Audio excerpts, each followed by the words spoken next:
What's up, everyone, and welcome into episode number 528, where it is my honor and privilege to introduce two special guests joining this episode, and that is MSU outfielder Trent Rice, and welcome back, Daniel Rice. How you doing, guys?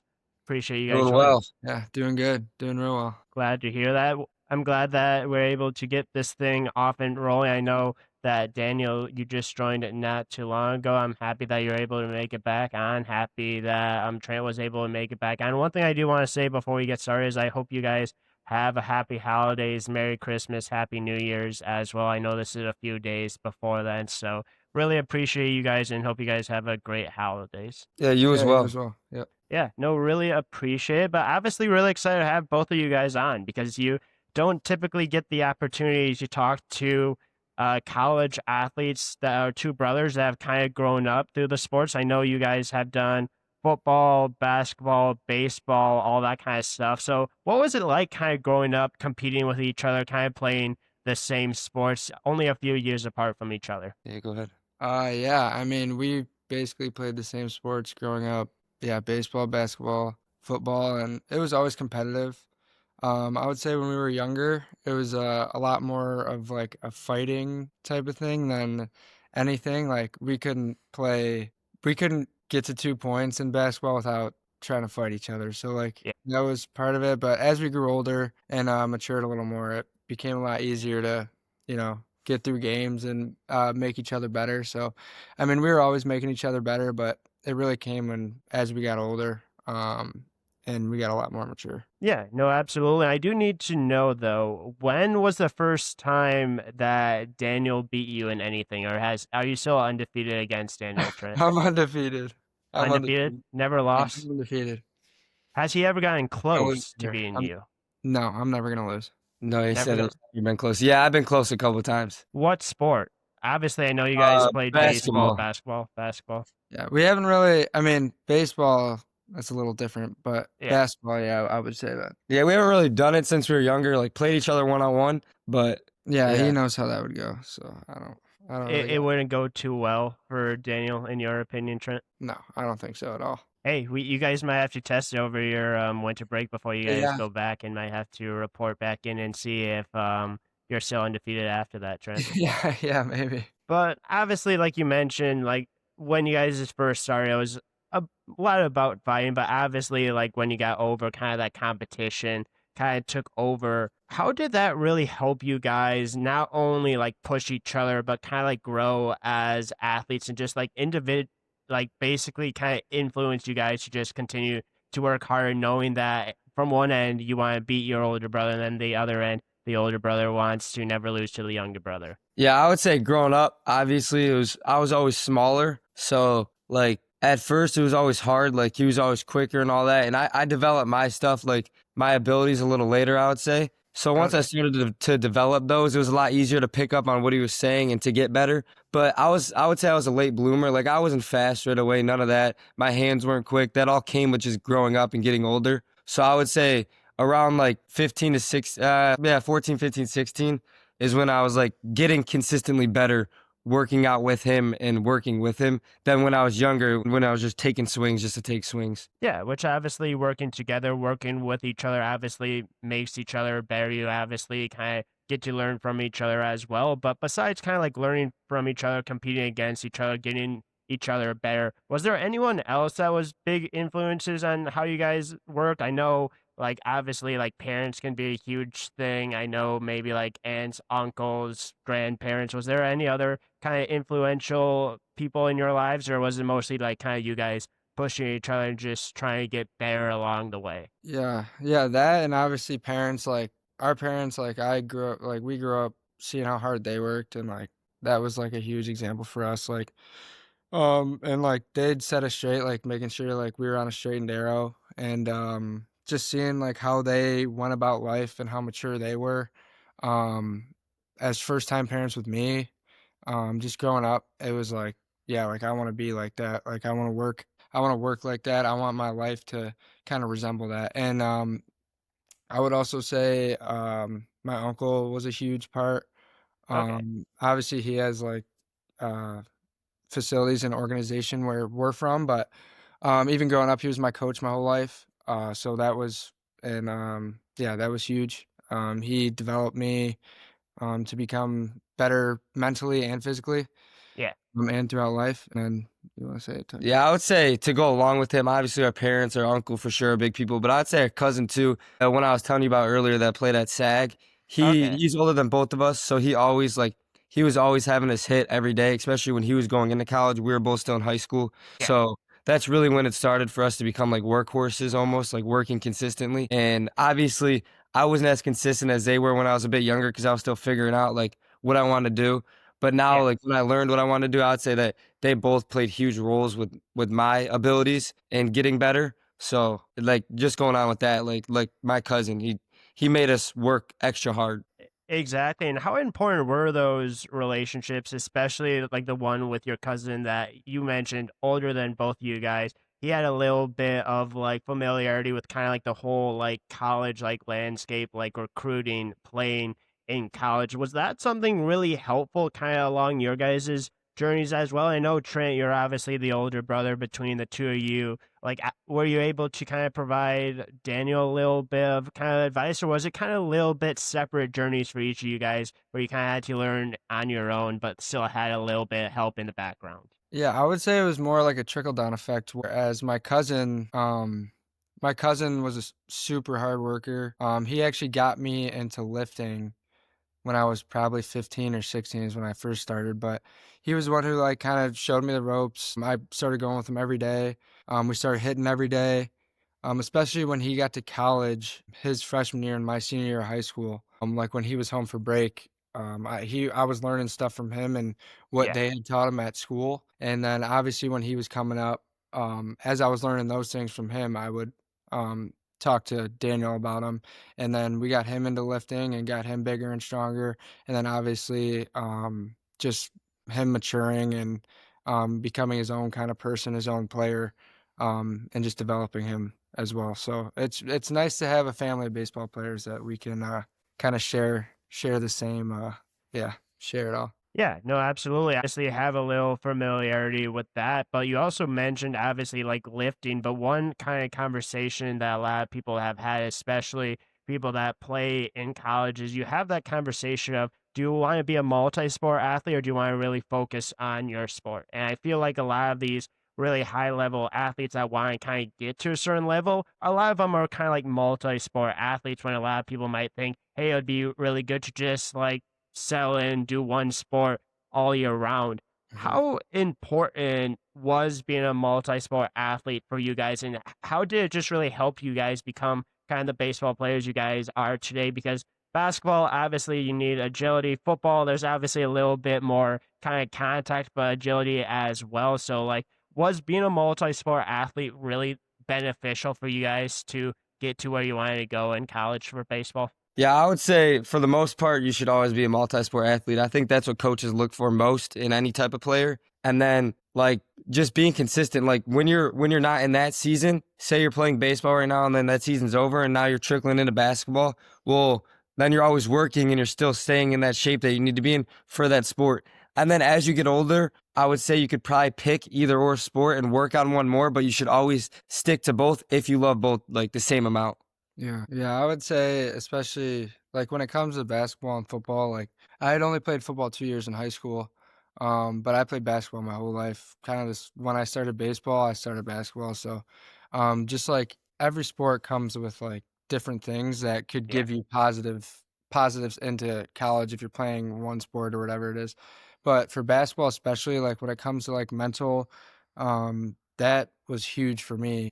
Just gaining like creating mental strength and the adrenaline you get from basketball. It's just like a whole different type of game. It's faster pace.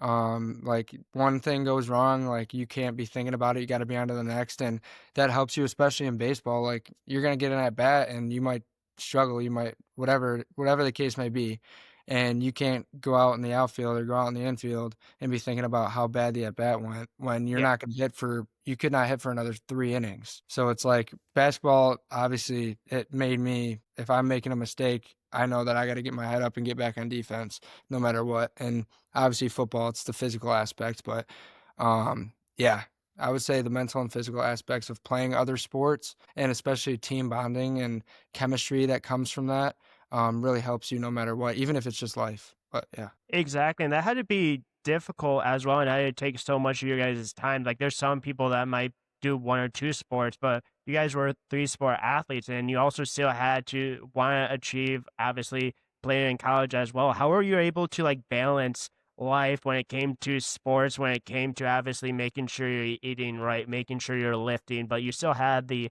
academic side of things as well? I'm sure there were some days where it was, like, back to back to back, just things that you guys were doing. Yeah, probably at times was enjoyable, but there's also probably times where, like you specifically mentioned, Trent, that it was very mentally draining. Yeah.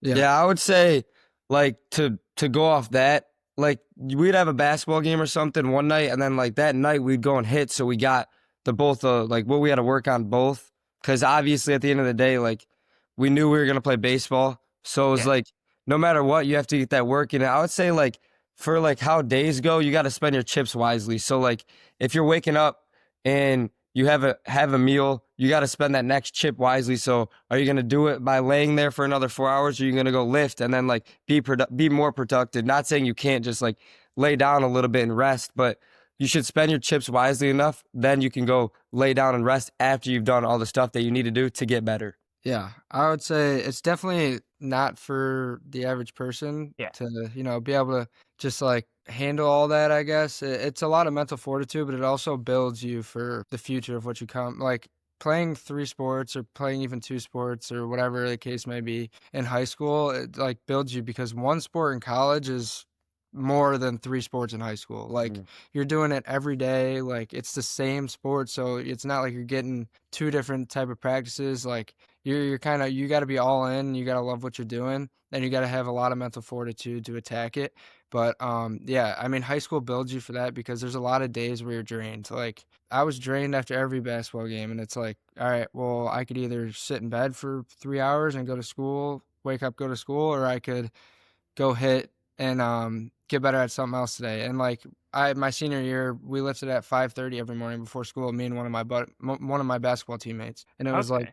we go and do that, and then we go to school, and then we got practice after, and it's like you just gotta be able to spend your time wisely. That also comes with maturing. Yeah, and it's kind of like the sacrifices that you give up as well. Like you are really putting in the time, you're really kind of sacrificing, maybe doing stuff like outside of athletics, but obviously, kind of that sacrifice comes with success. And obviously, it brought a ton of success to you guys. And I know specifically one thing that Daniel and I talked about, and one thing that you mentioned, Trent, is that it's a job once you get to college. Like it's something that you have to love. It's something that you put in so much time to do. And I know specifically for you, Trent, your kind of college career is a little bit of kind of a more, I want to say more of a modern kind of one. Not everyone goes through it, but I know that you started out in Oakland. And like I said, the introduction, you're now playing at MSU. Just kind of go through your journey a little bit in college, like why you went to Oakland, kind of the decision to transfer to MSU, and just how that's going to kind of affect your future a little bit. Because I know Daniel and I have kind of covered his career quite a bit. And Mhm. I'm sure we'll talk a little bit about JUCO stuff like that as well. Yeah, out of high school, really, Oakland was my first and really only offer, like Division 1 wise. Yeah, I got an offer my sophomore year, I believe, from Oakland, and then I Okay. talked to a few schools. I was actually talking to Michigan State out of high school as well, and then that kind of didn't go where I wanted it to go. Like I don't know how it went, but either way, I ended up going to Oakland, and I loved it at Oakland. It was super close to home, and the like atmosphere is great. All my teammates were awesome. Love the coaches as well, and like obviously we had the coaching change after my freshman year. Yeah. Our coach had left to Cal State Bakersfield, and then we brought in the guy who actually recruited me out of high school. Awesome. Um, I love him as well. I loved everybody. I really loved like everything that had to do with Oakland. And for me, it was more of like what do I want out of this? And like I sat Yeah. down and talked to my parents a ton, and it was like, what do I want out of this? Like I think I could be the type of player, like I want to get drafted, I want to go pro. And I need to build the resources around me and maybe go somewhere that has the resources for me to do that. And I mean, what better place than like the Big Ten to, be able to showcase myself. And um like I also like was just kind of like yeah, like believing in myself. Like it's always a risk, right? Yeah. To go somewhere where you don't have you got to battle for another spot. Like you got to battle for that opportunity. When at Oakland, it was like, okay, like I think I have this like I kind of know where I stand. Whereas Okay. like when you're transferring, like you don't know where you stand. No matter how much Yeah. they want you still got to go and improve yourself. Like that's just how it is.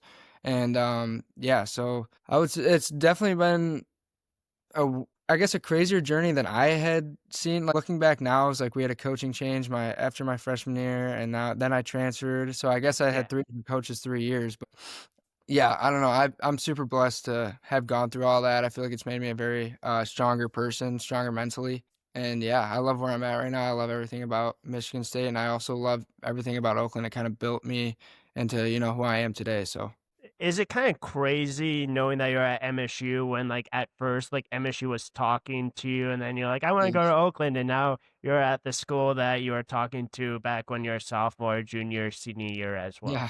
Yeah, no, it definitely is crazy. It was funny, I was thinking about that, when I started talking to him again when I was in the, transfer portal. But yeah, I was just like, it's super crazy how that happened.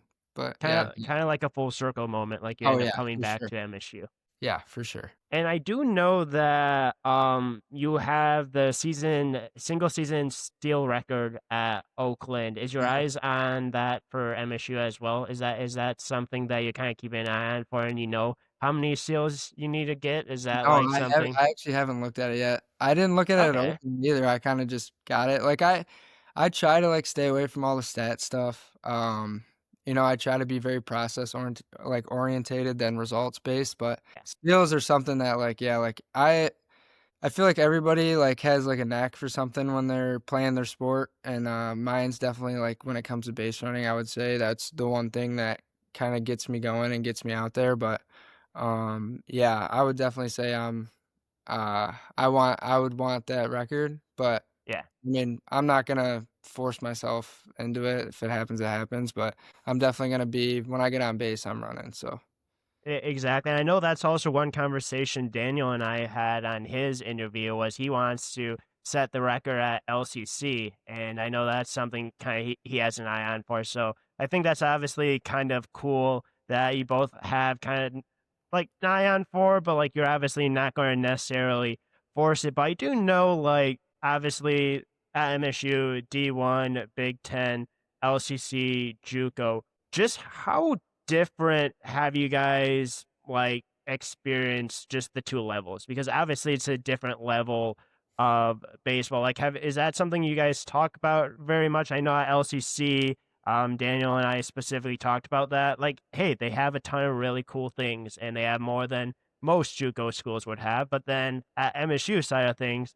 there's probably like there's so much that you have that you're like this is like really cool. So just how different is kind of like the MSU compared to LCC, Oakland, stuff like that? Yeah, I would say like for the most part, we definitely have different practices because at the D1 level they have those breaks where those dead periods where they can't practice. Where at Lansing we don't have those breaks or anything, so we practice a lot more and we were there earlier because we don't have any rules like all Okay. the NCAA rules. We don't have that because we're JUCO, so none of that. So I would say the practices are probably a lot different from JUCO to D1. I mean, it's two different levels, and D1's the best level you can be at, but obviously at the JUCO level, that's what you're striving to get. So I would say, as much as they're different, you work hard at different things in each practice, so you can't really compare them. But Yeah. I would say, like at the end of the day, whatever you got to do to work hard is what you got to do. So yeah, I would definitely say just, like, watching him and, like, texting with him and, like, how practice is going, and, like, I also have buddies that play JUCO, so talking to them as well, it's like a grind out there, like, you're at it every day, like, you don't stop, and, Yeah. like, the difference between that and, like, where I'm at is, like, yeah, we have those breaks. You kinda have, like, a time period that you know when you're going 4 hours a day, 5 hours a day, whatever it may be, and then like you have that month or two where it's individuals and you're going for only an hour a Yeah. day or whatever, and you have an off day. And like the difference between that and JUCO, I would just say is like the organization's a little different, how that's all set up. The NCAA is obviously a lot more involved, and whatever we do. And well, NCAA, they're not involved in JUCO, right? No. Yeah, so like JUCO, you can kind of just kind of do whatever you want, really. And it's a grind. Like you're battling for a spot for 2 years. And obviously there's a little more stable. It's a little more stable at D1 than it would be at JUCO, I would say. Yeah. So yeah, And it's interesting, right? Because I think you can look at it both ways. And like you truly have to kind of love the sport on both sides of things. Like I feel like JUCO is kind of like a different type of like maybe enjoyment of the sport than maybe like D1 because I feel like JUCO, like obviously like you guys specifically mentioned, it's like a grind. Like you like it's just like there's no like quote unquote set rules, but at the same time at the D1 level, you have to love what you do because if you're not competing well, if you're not playing well, there's someone right behind you that wants you to take your spot. Or let's just say in general, for a lot of D1 programs, like there's guys that get invited, there's guys that get scholarships, and then there's a tryout and you end up getting cut. Like that's a real yeah, possibility as well. And you don't necessarily know your future in the sport as well. So two different type of approaches, but still kind of the two different types of like love for the sport that you really have to have. It's just two different types of kind of like experiences, yeah, but it's just unique and it's kind of interesting a little bit in my opinion. I still think it's kind of interesting that you can get a D1 offer to a school, try out and get cut. I won't go into that too much. But that's just my opinion. I've heard yeah, stories, so I won't go too much into it. I don't want to get anyone in trouble, but I just think that's interesting. That's just the way college yeah, athletics is yeah, nowadays, though. But it has to be so cool, kind of being really close with each other, though, like patient wise as well. It's like LCC is like 10, 15 minutes away from like East Lansing. Like that has to be kind of cool being like close to each other where if you guys want to go to each other's games or if you want to like still kind of like work out, there's not only like that connection you guys have as brothers, but there's like that close proximity with each other. Or is mhm. that a little bit kind of like I don't want to be as close sometimes as we are? Yeah, no, I would say I love how close I am to him, especially because as much as he loves like sometimes not listening to me, like I'm able to talk to him about how his practices are going and just like how he's doing mentally. Because I know JUCO's like it's tough. Like you're gonna Yeah. have bad days and then you got to go on to the next. And I have been through it. Like I've been through two falls of college baseball, so I have that experience where I can share it with him. But yeah, I love it. I love being close to him. We see each other all the time. So I mean, it's crazy kind of how it worked out. He goes to Lansing and I transfer into Michigan State. But yeah, like I mean, I wouldn't want it any other way. Yeah, I would say it's pretty awesome because then I got my guys, and then I also have a couple buddies who were freshmen at Michigan State. So going in, I knew them, so I'm pretty close with a couple of those guys. So I like to like hang out with them on my free time if I can because it's Okay. also close. So it's pretty awesome. I mean, and then like he said, like I can talk to him about anything, and if I'm having like a really terrible day, I could just drive over to him and like talk to him or whatever. If I'm having a nice Yeah. day, whatever. Couple of my buddies from high school, they go there. So me and him will go to my buddy's place and watch football there. So stuff like that. It's just cool that you can still do all this when you're younger growing up with your brother. Like not many people can say that they went to college and they were that close to their brother, but still doing the stuff that they love at different times of their life. Exactly. And hey, if things go well at LCC, maybe we'll have two Rice brothers in the outfield at MSU in the future. That would be really fun. I don't think that's ever truly. I don't know if that's happened very often at any colleges, but that would be kind of fun if that ever did happen. Yeah. So obviously, I know you guys are like close. You guys spend a ton of time like talking to each other, talking about practices. But like, both of you are in the outfield. Like, how have you guys kind of like help each other like grown and like get better like on like a daily basis? Like, are you guys like working out in like the outfield together? Obviously, I know you guys. Hey, I know you guys have spent a lot of time. I believe with your uncle at some of his facilities over kind of winter break. Is that just spending time kind of in the lab, just like working in the outfield, working on hitting? Is that basically kind of like how you guys both get better at the outfield? Yeah, I would say for sure. I mean, obviously where he gets it from is top guys. So there's everything I can take away from him, I'm gonna use to get better. So at the end of the day, when we're hitting or throwing or whatever, he'll switch some things up in my arm just to like make sure it's still on time or whatever, or if I'm not throwing the ball away, all that stuff. So we'll go over that stuff, but not as much as we hit. And it's solid to take away the stuff that like he has learned that I can use now to take away from my fall and to like get better through what I've struggled with, and then Yeah. take that into the spring, knowing like I'm all right now because I've learned from top guys like him and like our neighbor. He'll come hit with us. He plays at Central, so stuff like that. Just learning from those guys and taking what they could tell me and using that to improve my skills. And obviously, as much as you guys have worked together, like, how would you guys describe each other's games? Like, Trent, if you had to describe Daniel's game, what would that look like? And then vice versa. Yeah, I would honestly say he's a lot like me in an aspect of like he can go in and like kind of dirty up a game. Like he's gonna make the tough plays. Like he's gonna get on base and run, and like there's like as much as I like to pride myself on my base running, like he's a lot like me in that way. So like when he gets on base, it's just like that much worse for a pitcher, like where you got to worry about somebody so bad where you might not throw strikes, or you Yeah. might try to pick and throw the ball away. Like that's I'm trying to drill in his head, like that's got to be your game, like where you're showing bunt,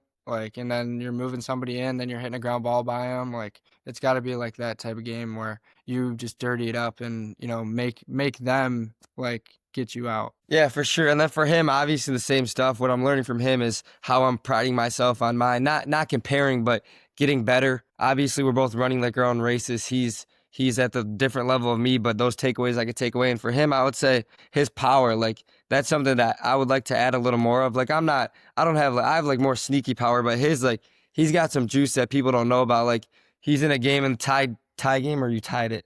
They're down by 2 to Michigan, and he comes up and he hits a shot that's through or long gone in left field versus Michigan. Like that stuff that like people don't think, because he has all these stolen bases records, all that. But like that little stuff like that he could get me in the gym to get my power up or whatever, like all that stuff, like it's all sneaky. But like he had what, 7 home runs last year? No, 6, four. 4. But at big times, he had one in the tournament, like stuff like that. Just like Yeah. where he could do it on the bases, but he can also do it in the box with one swing.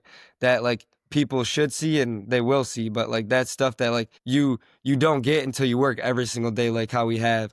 So Exactly. I hope you guys take what I'm about to say as a compliment, but you two seem like kind of the baseball players that seem to be the pitcher's worst nightmare in the world. Like once you're on base, like it's all about like thinking about like what Yeah. exactly are they going to do. Like it might not be necessarily like the most flashiest type of stuff, but it's almost like if you get on first, there's a real possibility you steal second, or if you're on first, there's a real possibility you go to third or home. Like it's almost kind of those pesky type of baseball players. I'm obviously saying that specifically because I don't think you guys are talented. I think you're both very, very talented, but it's almost kind of like the annoying type of baseball players that they just continue to make contact. They continue to really bring up the pitch count for the other pitcher, and then they just get so frustrated at the end of the day that when you get on base, it doesn't get any easier for them. So I hope you guys take that a little bit as a compliment. It seems like that's kind of the style of play you guys even have in general. yeah, for sure. Yeah.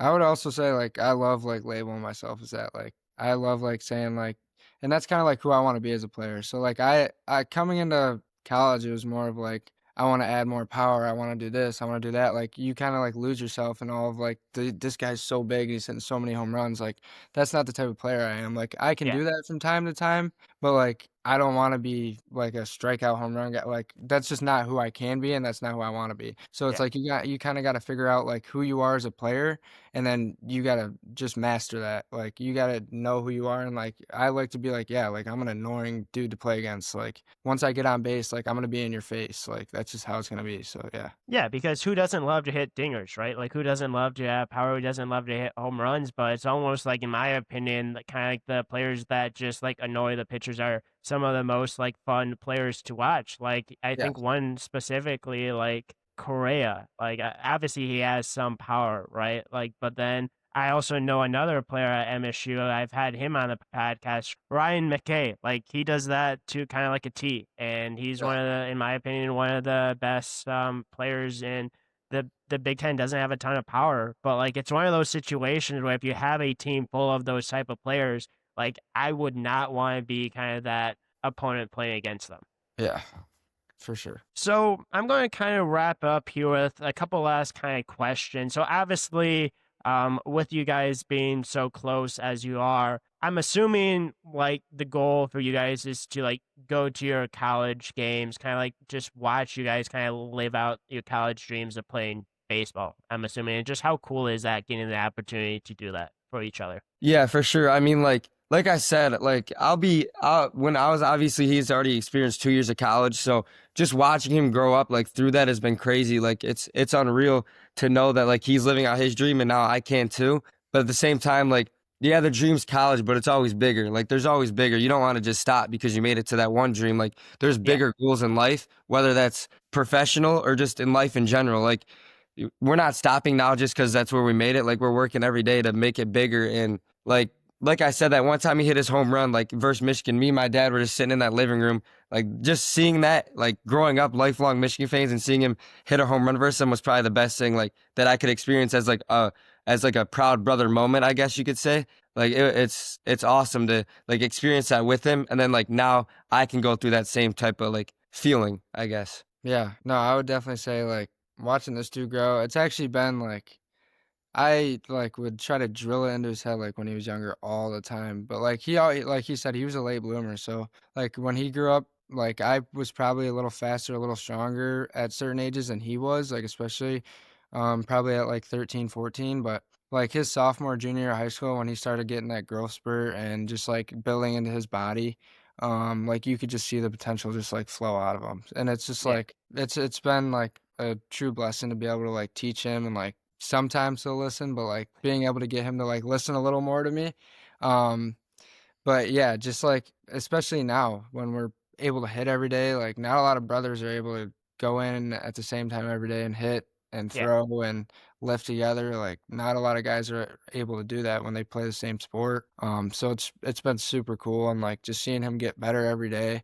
Um, and the fact that I'm able to help him, like because I have experience that I'm able to help somebody else, especially like my brother. It's been super cool. Yeah, and I do want to quickly put you both on kind of the hot seat here, especially because of specifically something that Daniel just said. How weird is it wearing the green and white growing up as a Michigan fan? And how is it cheering for Michigan State now, Daniel, growing up as a Michigan fan? Because in my opinion, you kind of have to cheer for your own brother, but is it a little bit weird kind of wearing the green and white, knowing that you grew up as a maize and blue fan? No, I mean, well, at first it was a little weird when I first committed this summer. I was like putting on like I don't think I really ever wore anything with a Michigan State like anything, and I Okay. threw it on for the first time, and I was like, wow, like it was like almost surreal. Like this is crazy. Like I'm going to Michigan State. Like I grew up a huge Michigan fan. Like whatever. But when I got there, it was like, this is my life now. Like, Yeah. this is awesome. Like, I wouldn't want to be anywhere else, obviously. And yeah, it's been great. Like, like going to Breslin, like, has been awesome. Breslin's In great. I games love there, yeah. Breslin. Like, I'm like, yeah, it's super cool. The environment's awesome. I mean, I love everything about it. So yeah, I really did fall in love with like East Lansing and everything that's going on there. So Yeah, and I'd say like for the most part, it's been a blessing. Like as much as I love Michigan, like I could easily turn away from it knowing my brother's at state. I'm always gonna root for my brother, whether wherever he's at. So like at the end of the day, I would suffer my Michigan love for obviously Michigan State as much as that like kind of hurts to say. Like at the Yeah. end of the day, like it's what's blood. So Yeah. you're always gonna ride with your blood. And at the end of the day, like I can't wait to see him play Michigan and just whip up on him or whatever happens. Like obviously, like when it comes to basketball and all that other sports, it's a little different. But I'm also in East Lansing, so like at the end of the day, it's definitely sways your mind. Like you like Michigan State a little more being there Yeah. than Michigan. And at the end of the day, seeing your brother play for that school is like it's awesome. So obviously, I'm gonna like Michigan State a little more than I would have ever thought. So. yeah, I also get a hard time from my friends from time to time now because Okay. I switched up on them. But yeah, they give me a hard time. But Yeah, I was just going to say, I think there's been maybe a select handful of times I've had athletes on that went to one school that kind of grew up cheering for the other school, mhm, especially rivals. So it's something that you don't see too often. But yeah, I always think it's, I don't want to say funny, but I always have to kind of ask that question because yeah, it's like you never imagine in your life to ever be cheering for the other rival, and now you're at the other rival school that you grew Yeah, up cheering against your whole life. It's almost like you have to be reasons why you do so. But yeah, exactly. I think that's great. So I want to put you guys on the hot seat real quick to ask you about that. So, but Yeah, that's awesome though. I love it. yeah, yeah.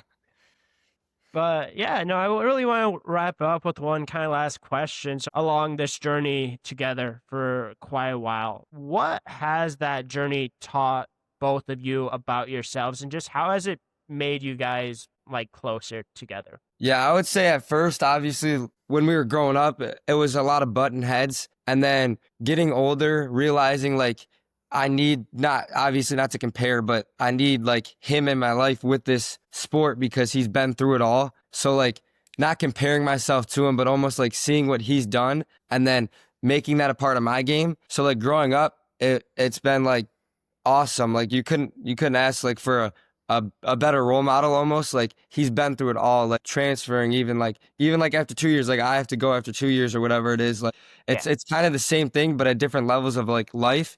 And then like he's helping me through that all, whether it's just like with life or with baseball. Like growing up, it's been awesome Yeah. in that journey. Yeah, especially I mean, when we were younger, obviously, like you said, it was a lot of button heads, but it was always like I feel like I always had it in my mind to like I'm trying to get this kid better at like whatever he does. And it was like obviously I'm like never gonna let him beat me. Like that's just yeah, never gonna happen. But I've like again, like I would do anything to like just get him better. Like just try to get him better at whatever it is, whether it's mental, like especially for me, like growing up, it was like I was always challenged mentally. Like I would say like I just remember like when I was younger playing baseball, like I had a really bad attitude, like especially like when things didn't go my way. I'd freak out and I was like I was the freak out kid when I was younger, but I was just super like attached, like I was super emotionally attached to like to sports I played. So, and I'm yeah, super competitive. So when it comes down to that, but that's the one thing about growing up is you got to learn to control that, and you do learn to control that. So you can be competitive without throwing a fit or getting mad at somebody. Like, yeah, like I just especially like watching him grow up, same as me, and seeing how much we love the sports, and like that's kind of how we were able to bond like we do. yeah. Um, and obviously some people have different type of ways they bond, but we bonded through fighting each other outside in our front lawn on the court, whatever it was. Oh yeah. But yeah. I was just gonna say, I feel like you wouldn't be brothers if you didn't fight, and I'm sure there's probably still points where you do, but obviously that competitive drove you guys. It obviously drove you to guys where you are today. I think it will continue to drive you guys to a lot of success, and I know that both of you want to achieve big things beyond just college baseball. Both of you want to play professional baseball. If that means to get drafted, if that means being a undrafted like free agent, signing. There's different. I will admit, never been to an LCC game before, but I do pay attention to you guys. I know you guys historically has been great. I know we talked a little bit about that. Maybe this year, I'll go to an LCC game. But no, I truly appreciate you guys. I hope you guys had fun. I really do appreciate you taking a little bit of your time out of your winter break. And yeah, hope it was worth you guys' time. And like I said a little while ago, thank you again for joining. Really appreciate it. Hope you had fun and best of luck in your guys' future. Yeah, Yeah, thank thank you. you for having us on. I appreciate it. Yeah, absolutely. And that is a wrap to episode number 528. Thank you again to Trent and Daniel for joining, and tune in to the next episode.